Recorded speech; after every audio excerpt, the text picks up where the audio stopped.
Alors, figurez-vous, ce n'est pas fini les surprises. On a encore une surprise pour vous. We've got another surprise for you. Et si maintenant, what do you think that surprise is? Oh, peut-être. Est-ce qu'on accueille sur scène peut-être toute l'équipe de La Belle et la Bête? Eh oui! Ils vont tous nous faire un plaisir. Je vous demande d'applaudir, s'il vous plaît, bien chaleureusement, le réalisateur du film, Bill Condon. La Bête, Josh Gad, du Fou, Luke Evans, alias Gaston, Alexis Loizon, alias Stanley, que vous avez peut-être découvert au Mogador, et bien sûr le maestro lui-même, Alan Meken. Hello to all of you. Hi. Thank you so much. Bienvenue. Welcome here in Paris. I have a first question. I'm going to ask a general question. I'd like you each to answer one by one, if you don't mind. If anyone speaks French, you are more than welcome to pitch in. Alors la question, est-ce que c'était difficile quand vous avez fait ce film, parce que bien sûr on respecte le film d'animation d'origine, mais on voulait quand même donner un nouveau souffle, recréer en quelque sorte. Donc qu'est-ce que vous voulez passer justement à une nouvelle génération qui allait découvrir ce film ce soir? My question is, how would you guys say, one by one, what you wanted to bring to a new generation of filmgoers with this new Beauty and the Beast? Emma?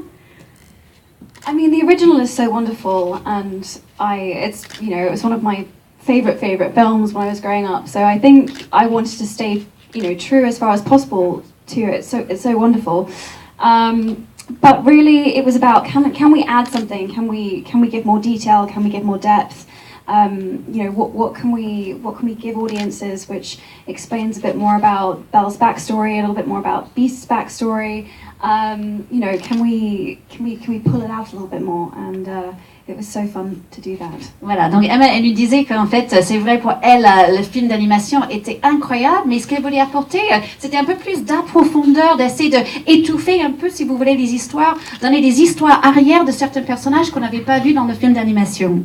Dan? Well, I think it's about keeping one of the greatest fairy tales of all time, one of the greatest French fairy tales of all time, alive. And keeping the magic alive, and the idea of this sort of live action remake it didn't even exist when I was a kid, but it was one of my favorite books growing up and one of my favorite films, and so this is such a mind-blowing experience. Voilà, pour moi, c'était vraiment le fait de garder ce conte de fées française, quand même, il faut le signaler, vivant. Et pour moi, à l'époque, quand j'étais enfant, j'aurais jamais imaginé qu'on aurait pu voir un film comme ça sur le grand écran. Pour moi, c'était un de mes livres préférés et je suis ravie de pouvoir le retrouver comme ça en long métrage. Luke, how about you? Hello. Luke plays Gaston, il joue Gaston. Yeah, make sure you get it right.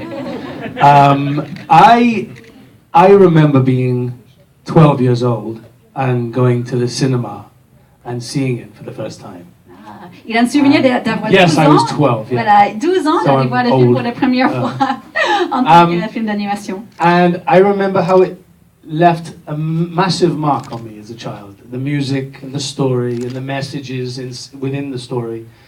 And to think that now we represent the live-action version to a brand new generation that will go and watch this movie and have that sparkle inside of them that I had as 12 years old is quite a nice thing. And it's a lovely feeling to think that when the new generation comes and watches this film for the first time, it might be their first time of seeing Beauty and the Beast. So.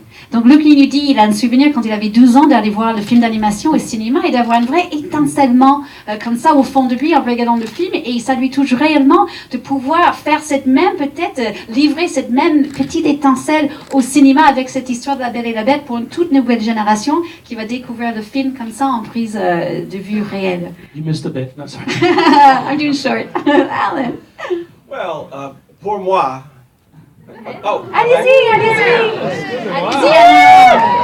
Oui, good. Now back to English. On the one hand, it's great to be the keeper of the flame. And Howard Ashman and I created this score, and I was there at the very beginning. And on the other hand, it's great to let go of that and be a part of a team that's reinventing something. So I've really enjoyed making that transition and having this be a new experience, and as Emma said, really writing material that goes into the backstory and more of what's inside of the story and what's inside of the relationships more. So it's really a joy. Donc Alan nous disait, bien sûr, lui, il est depuis le début avec Howard Ashman, qui a coécrit la musique avec lui, qui est malheureusement plus là. Et donc lui, il est toujours un peu cette mémoire vivante de cet film à l'origine. Mais ce qu'il aimait aussi, c'était cette transition justement du passé vers l'avenir, afin d'approfondir, comme elle disait Emma tout à l'heure, de donner un peu plus d'histoire à toute l'histoire. Et c'est ça qui l'a plu le plus. Josh, how about you? Bonjour, bonsoir. Je m'appelle Josh. Merci. That's it. Very good. I think all that was great. I'm just going to add qu'est-ce que c'est before I say anything. Qu'est-ce que c'est? Ça marche très bien comme ça. Yeah. I grew up like Luke. I was 10 years old, so clearly I'm younger than Luke. And I saw. I'd just like to point out that the film came out the year I was born. Oh, whatever. Juste pour les rappeler, juste Qu'est-ce que c'est depressing? donc Josh il disait, il avait 10 ans quand le film est sorti, et Emma a dit, moi je veux juste vous dire que moi j'étais née l'année que le film est sorti. I've now made myself the most unpopular person. Voilà, mais je suis le moins populaire de l'équipe. Yeah, so I'm an old man now. You. I saw it when I was 10, and I remember it was this new sensation of being in a cinema and applauding at the end of the brilliant songs that this genius and his partner created. And I remember Be Our Guest happening, and the entire audience erupted in applause, which at that time you didn't really see. And, it was, for somebody who grew up in theater and watching theater, it was the closest sensation to seeing something that resembled that, right? And for me, now I'm a father of 2 little girls. Like Luke said, this will be their version. This will be the version that defines their generation, I think. And that, continuing that tradition of telling this incredible story with these incredible songs, it's a privilege and an honor, and I think that it's something that hopefully you're going to define 2 generations worth of children, and then we'll do the animated adaptation of the live version. Kind of, Video yeah, game. the video Voilà. game. Donc juste pour traduire ce qu'il vient de dire, Josh il disait donc il avait 10 ans qu'il était dans le cinéma pour la première fois justement regarder ce film. Il a dit ce qui lui a marqué, c'était comment les gens applaudissaient en cinéma, en fait, en salle, après les chansons que Alan, comme il dit, un vrai génie, a pu écrire. Par exemple, Be Our Guest, c'est la fête. Il entendait des gens qui applaudissaient très fort, qui étaient, pour lui, qui est un enfant du théâtre, c'était le plus proche qu'il avait de cette sensation de comment être dans un théâtre au cinéma, si vous voulez. Et il dit que maintenant qu'il a 2 petites filles à la maison, il est ravi de faire partie d'une équipe qui va présenter justement cette nouvelle version de La Belle et la Bête à cette 2e génération, comme ses filles. Et il dit tout ce qu'il peut espérer, c'est qu'ils vont pouvoir enfin peut-être un jour faire une 3e version. Alan disait en déconnant peut-être un jeu vidéo après ou un film d'animation du long métrage plus tard pour qu'il y ait une 3e génération qui va pouvoir encore connaître cette histoire. I'm very impressed by what just happened. Bravo. Phil, how about you? Like Dad, I come back to the original story. It's the durability of this tale that was written in 1740. The countless versions, the ballets, the TV shows, the movies, the stage adaptations. It's a story. It's a reminder, that we all need very often, to dig deeper and to look behind the surface of the sort of surface dazzle and beauty. So I think the fun is being able to tell that story in our own time, and to adapt it to everything that's going on today. Donc Bill, il se rejoint à Dan, ce qu'il disait tout à l'heure. Pour lui, c'est vraiment de retrouver les origines de l'histoire de 1740, de le livre, de la télévision, de toutes les versions. Et pourquoi ça marche autant depuis toutes ces générations? Parce que c'est pas les thèmes qui sont plus profonds, c'est vrais thèmes nobles qu'on retrouve dans cette histoire. Alexis, je sais que vous parlez français, donc on va vous laisser parler français. Pour vous, c'était comment pour vous de faire partie de cette équipe? Eh bien pour moi, bonjour à tous déjà dans un premier temps, bonsoir.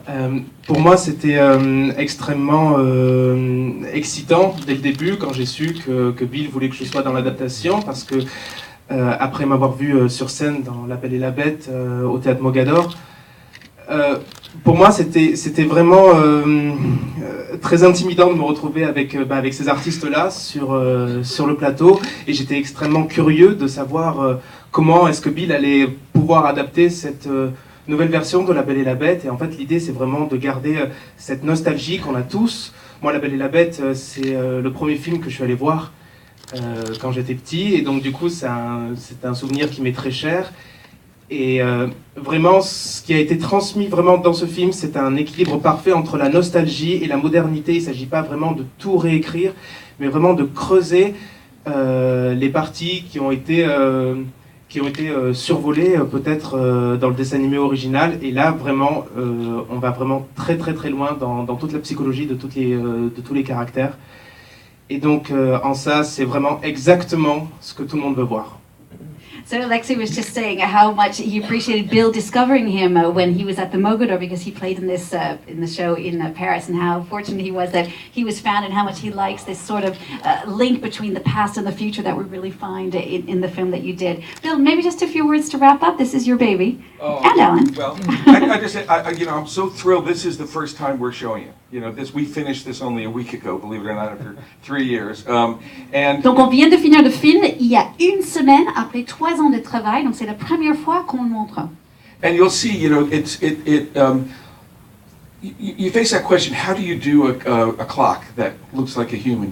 We went right back to, it is set in the period in which it was written. It is very much a French movie set in the 1740s. So I think you'll see all of the clues to how to adapting this came from that design. And also just want to say that inevitably any live action version of Beauty and the Beast also has to take into account the Cocteau movie.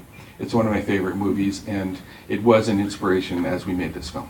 That's great. So Bill, il nous dit qu'en fait, vraiment, quand vous regardez ce film, vous allez voir, il est vraiment ancré en français. Il parlait là à l'instant du film de Cocteau en disant que c'est un de ses films préférés. Et vous allez retrouver un peu quelques idées de ce film dans ce long métrage. Et aussi, tout ce que vous allez voir est vraiment dans la France de 1740. On a vraiment pioché dans l'inspiration de la France. Et ça, vous allez voir dans quelques instants. Thank you so much to all of you. That was fantastic.